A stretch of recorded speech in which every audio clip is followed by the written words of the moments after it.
বাংলাদেশ ইসলামী ছাত্র শিবির পঞ্চগড় জেলা শাখার উদ্যোগে আজকের এই বিজয় র্যালি সফল হয়েছে।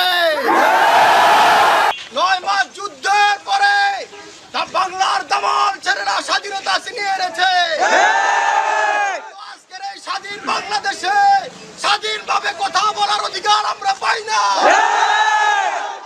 দেশ প্রেমিক ইসলাম প্রিয় নেতৃবৃন্দকে আজকে জেলখানার মধ্যে আটকে রাখা হয়েছে।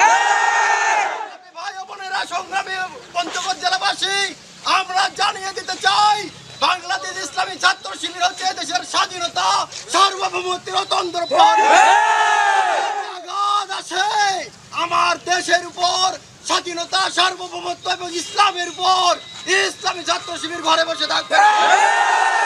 শিবির ছাত্র জনতাকে সামনে নিয়ে সাথে নিয়ে আগামীর বাংলাদেশ গড়ে তুলবে। সোনার বাংলাদেশ ইসলামের আলোকে দেশের স্বাধীনতা সার্বভৌমত্ব রক্ষা করবে ইনশাআল্লাহ। সবাইকে ধন্যবাদ। ইসলামী ছাত্র শিবির জিন্দাবাদ, বাংলাদেশ জিন্দাবাদ। আল্লাহ